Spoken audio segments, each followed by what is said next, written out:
Hello అండి, అందరూ ఎలా ఉన్నారు? ఎవరైనా నా వీడియోని ఫస్ట్ టైం చూస్తున్నట్లయితే సబ్స్క్రైబ్ చేసుకోండి ప్లీజ్. అండ్ అందరికీ ముందుగా తొలి ఏకాదశి శుభాకాంక్షలు అండి.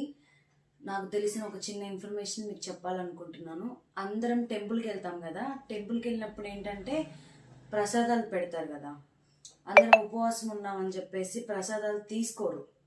కానీ టెంపుల్కి వెళ్ళినప్పుడు మనము తీసుకెళ్ళకపోయినా వేరే వాళ్ళు మనకు ప్రసాదం పెడితే తీసుకోవాలి. ఎందుకంటే ప్రసాదం తీసుకున్నప్పుడే మనం మొత్తం సంపూర్ణ అనుగ్రహం మనం పొందుతాం దేవుడి నుంచి. దేవుడి దగ్గర నుంచి ప్రసాదం ఎందుకు ఇస్తారు మనకి? మన పూజ అంతా అయిపోయి ఆయన దగ్గర పెట్టి మనకి ఇస్తారు. ఉపవాసం ఉన్నా ఏం కాదండి, ప్రసాదం మాత్రం తీసుకోవాలి.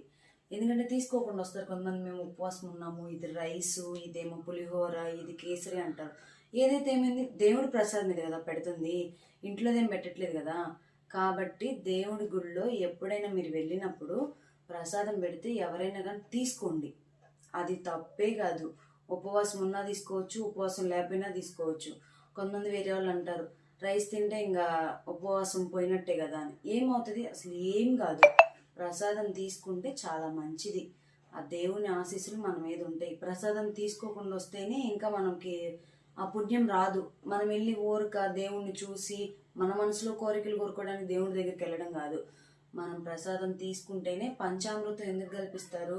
ఆ దేవుని దగ్గర పూజ చేసి అభిషేకం చేసి తర్వాత మనకిస్తారు. కాబట్టి ఎవరైనా కానీ ప్రసాదం తీసుకోకుండా మాత్రం గుడి నుంచి రాకండి. మనము టెంకాయ కొట్టినా ఏది కొట్టినా కొంతమంది అక్కడే వదిలేసి వస్తారు. అదేంటో మరి నాకు తెలీదు, అక్కడే వదిలేసి వస్తారు. ఇంకా ఇక్కడతో మొత్తం అయిపోయింది అనుకుంటారో మరేంటో తెలియదు. కానీ అలా వదిలేకండి. 3 కన్నులు ఉన్న చిప్ప ఇంటికి తెచ్చుకోండి, మంచిది, చాలా మంచిది.